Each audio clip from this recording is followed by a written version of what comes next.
Forget gurus. Forget anyone claiming to be an online business expert without going through the challenges of entrepreneurship themselves. The Real Money, Real Business podcast is here to prove the best insights in online business comes from your fellow online business builders. We dig into stories of entrepreneurs selling their business on the Empire Flippers marketplace so that you can learn how they made their business profitable, how they overcame obstacles, and what lessons they learned in their online journey. If you want to take your business and your knowledge to the next level, you've come to the right podcast. Let's get started. Hey everyone, welcome to another episode of the Real Money, Real Business podcast. We record these interviews so potential buyers can learn more about the business and the seller to help them make a buying decision. Now, all of the business details, which include the type of business it is, how much revenue and profit it makes, and all of the assets included in the sale can be found on the business listing. To view this information, you can visit empireflippers.com/marketplace and search for this business listing number, which is listed in the video thumbnail and the description. Or if you're watching this on YouTube, you can click the link in the description to go straight to the listing.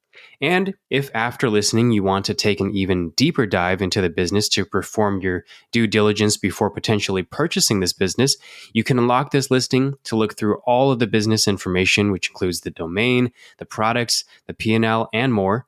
So can you tell us a little about your background in building and running online businesses? So I've created a number of smaller online businesses before in the past. However, that's not really my background. This has been the first sort of larger size company that I've created, that I've founded and I run now. Like most of my background is actually within like broadcast, television and video production. And that's been my career. That's where I really got into this niche. This is how I discovered the gap. So I really identified something that was really missing for social media, for content creators and YouTubers.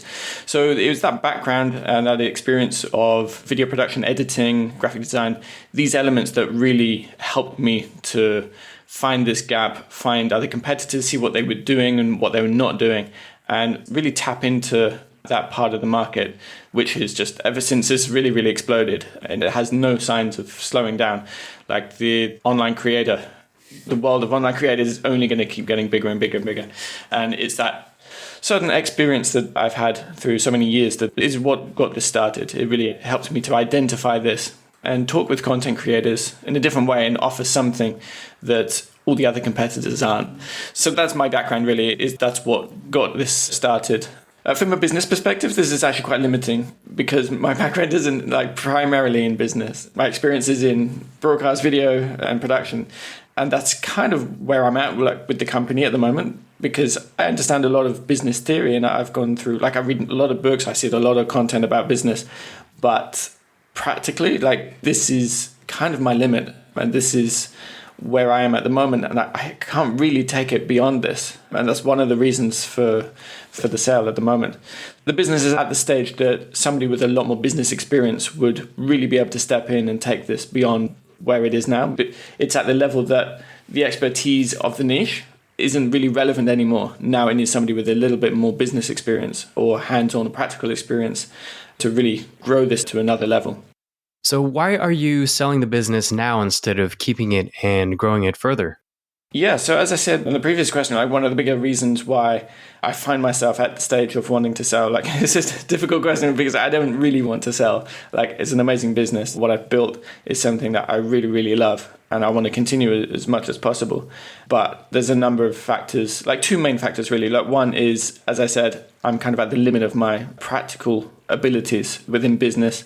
Like what I see is that to really take this up a level to where some of the competitors are. Like there's some competitors that are doing the same as us, but not even as well. Like what they've got is the business aspect, and I've tried to copy in to some extent, but the practical side of like running a sales team or marketing is kind of beyond me. So that's one main reason why it's just that limitation. It would do so much better in somebody else's hands. And for me personally, I'd rather just hand that over. Like I'm really happy with the stage that I've got it to now, but to where it is, I'd rather just hand it over and let somebody else take it.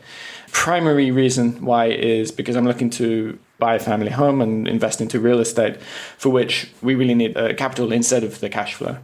What did you learn from building this business that worked for you? Or what do you think contributed to the success you experienced with this business? So one of the main successes I'd say for this company have been like development of the apps that are crucial to the management of like every operation, like both from the client side and from the production side for the team. It is the engine of the business, is what keeps everything running smoothly. It's what so many people have complimented. Like for the clients, they love this. It's difficult to imagine just talking about it, but just like a client dashboard with the login, it's very, very customized. It's better than any of the other competition that exists. So this has worked really, really well for us. It's just made everything so much more streamlined and organized. Like since having this has transformed the business and the way that we run it and the way that the clients see it as well. The other main success has been, I would say, the ad campaigns. Like things really, really took off from there. And if I were to continue, I'd definitely really look heavily into the ad campaigns. I'd do it on a much more professional level. Like what I did wasn't, like it was within my abilities, but I'm sure there's so much more that can be done. But running the ads, that worked really well. I think that's definitely something that I would tap into again moving forward. Got it. So was there anything you tried that didn't work out as well? So for this, I would say what we did that didn't really work as well in the past was trying too many different things. Like for the clients that we serve, we tried to, offer as many different things as possible. Sometimes we'll get asked for one thing or another thing. And, it's difficult to say no. Like, yeah, we want to help them out. We want to serve them as best as possible. And so trying to do that, trying to be too eager to please really backfired many times. We learned that this is something that we can't do. Like we need to say no, we need to just stick with what we're good at. So instead of offering like a huge range of services that we were like average at, it was best to just focus on a much smaller number of services. So like video editing or the graphic design for thumbnails or the publishing, like just 3 like core services that we were really, really good at, like better than anyone else. So in the past, we just offered too many things, too eager to please, and that didn't really work. But we've since resolved that, and now things are working much, much better. Can you describe the amount and the type of work that you do on this business to maintain it? So the amount of work is actually very minimal. Like I know there's a number of things listed on the, on the listing for the skills that are required, but most of that actually is really, really not needed. Like I do a lot of these things because I want to, because I'd rather just kind of take control. I guess that's my controlling side, but we have people to do this and very effectively. Like a lot of these things, like the email outreach, we have people to do this. Like at the moment, I'm just kind of learning more about it. So I'm wanting to do that myself, just from my own personal knowledge. That doesn't need to be done. Like we have people to do that. Any new owner doesn't have to do, really anything. Like I'm sure many businesses would say this, but there really is nothing. Like from my side, it's more just about overseeing the strategy, just making the payment once a month and just discussing with the general manager. So like we have him in place. Like he's been with us for, I think like a year and a half to 2 years now. So like he's really, really experienced with the company. Like he knows both sides. He knows the clients really well. He knows the team really well. He knows the pain points, the solutions, like what we do really well and how to get the best out of anyone. So really like leveraging him and the rest of the team allows any new buyer to not really have any input, like to not need to have any input, just high level stuff, strategic, any other like decisions. I spend a lot of my time just thinking and just planning strategies. But again, that's just me like overthinking stuff. It doesn't need to be done if you know what to do, if you know where you want to take the company. Like using these guys, let's just have some meetings with them and tell them where you want to take it and it will get done. Like practical work, very, very minimal. I'd say like 1 hour, like a few hours in total, like a few hours of meetings, 1 to 2 hours of meetings, and then 1 hour of like practical, not the website, it would just be the database, just updating the database with the financials and the client statuses, things like that. Very, very easy. Like the way that I've built it has been to do so. It's been to make it as easy and streamlined and systemized as possible. Now, if you were to keep the business, what are some ways you would try to grow it? So for this one, again, I'm guessing like every business for sale would say that the business has huge potential. With this one, like I know 100% because I see it. I know the market. I know the competitors. Some of them are like huge. I know that is possible. Like with the right strategy in place, I have no doubt that this can be achieved from our team. Like what we do is actually superior, like in terms of the results, in terms of the product that we're offering. The service, like I've had so many times from clients that what we offer is vastly different. like anyone else. So I know we can get there. It's just, well, I mean, I don't know exactly what. I'm guessing from my knowledge, it would be like a sales system in place.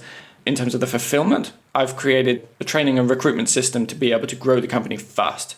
So as a growth opportunity, the system is in place, like it's all there, it's ready to go. It just needs like a vastly different client acquisition method. Then there's a growth to a whole new level.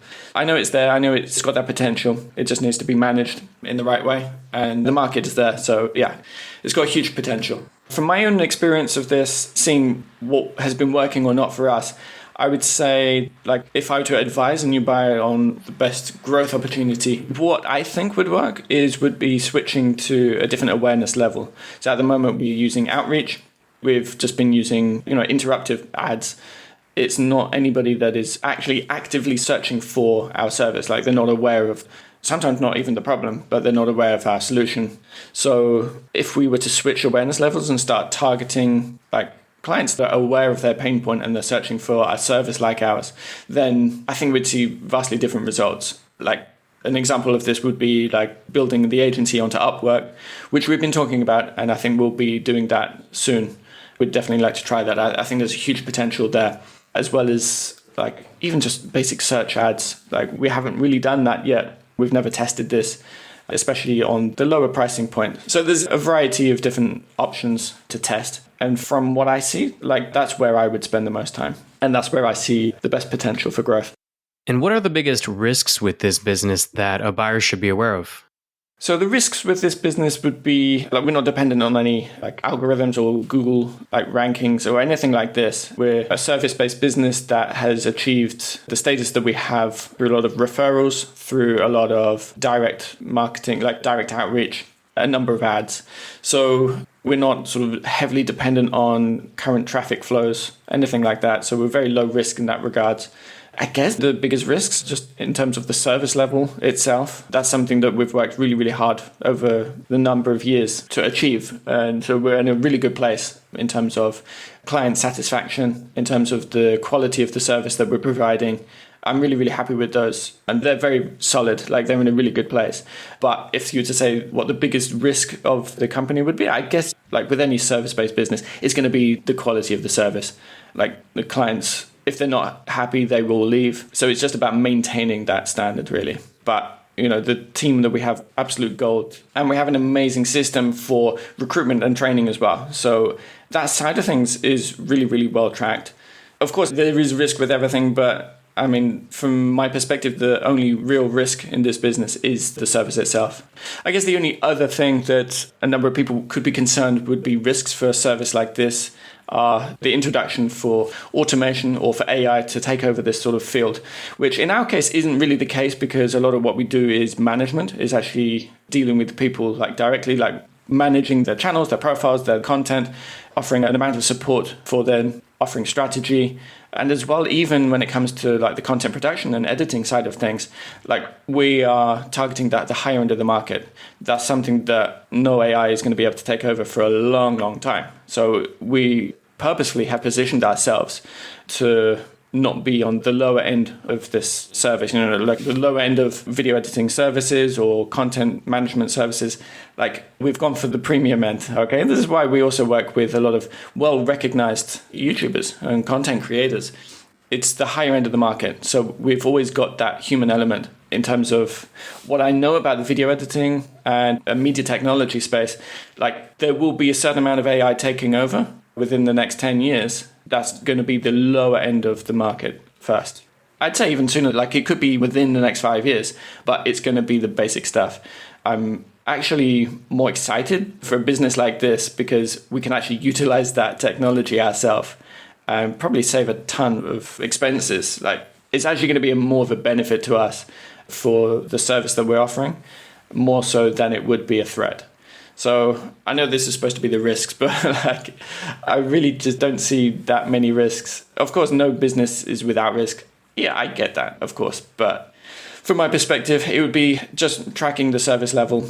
Yeah, I mean, it's really just that. So it's just making sure that the clients are satisfied enough and the service is competitive enough with the other agencies. And how much support are you willing to offer a buyer who acquires this business?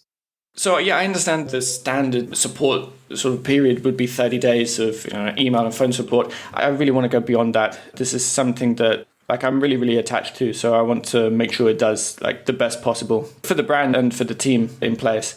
So this is something that I'm happy to be a temporary partner of the company for that transition period.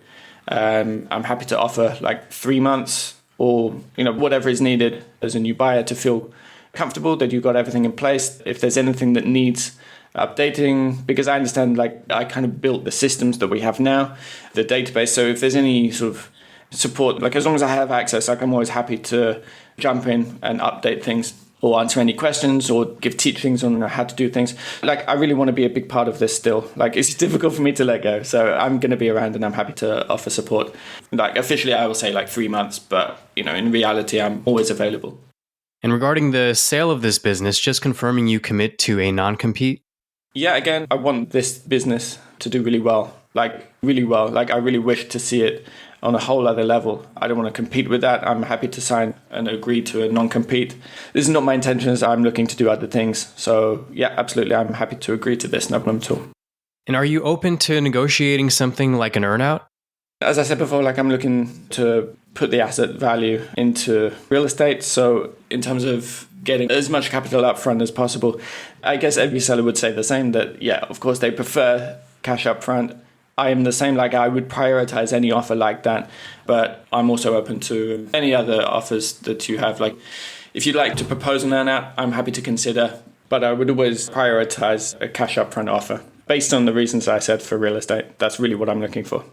Now, putting yourself in the shoes of a buyer, why do you think this is a business worth buying?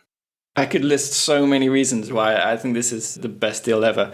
Of course, I'm going to be biased, but in terms of the numbers, which is, I'm guessing this would be the priority or the number one reason why anybody would want to buy a company like this, is it's currently very, very healthy. The numbers are very solid, but you've got the upside that there's a huge amount of potential. There are direct competitors that are so much bigger. So I think it would be very, very possible to be able to compete with these guys. It's a huge market. It's a growing market. It's something that is upcoming, is trendy, is not going anywhere. It's only going to be increasing. So the potential for this is, I don't want to think about it. There's too many possibilities for it.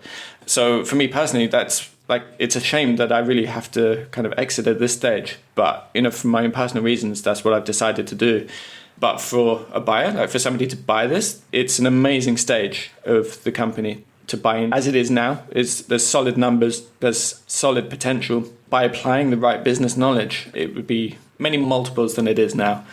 Yeah, it's very, very exciting for a time for the business. It's a well-recognized brand. It's a really well-polished brand, and the space that it has within the area of content creators, within that YouTuber space, that's very, very valuable. So as well as the numbers, there's so much more that I could go into, but ultimately I understand in business, everything comes down to that in terms of the risk, the potential rewards, and the current cash flow and profitability. In that regards, everything is solid. But for me personally, because I've built it up from nothing, I know it's so much more than that. It's really about the team, the branding, the client base and the potential client base, the market. It's got everything. There's so many things in its favor.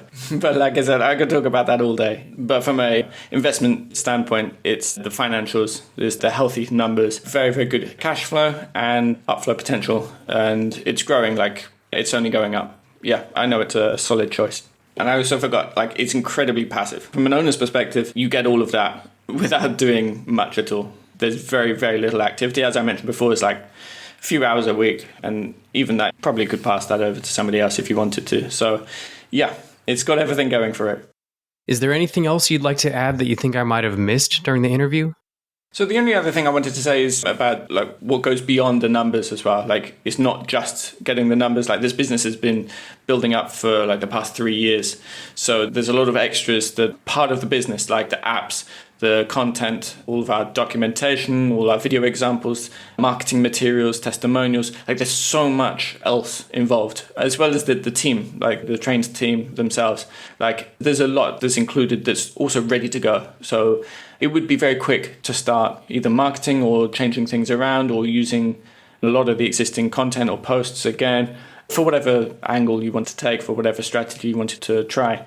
Like, there's already so much that has been made that's included in this.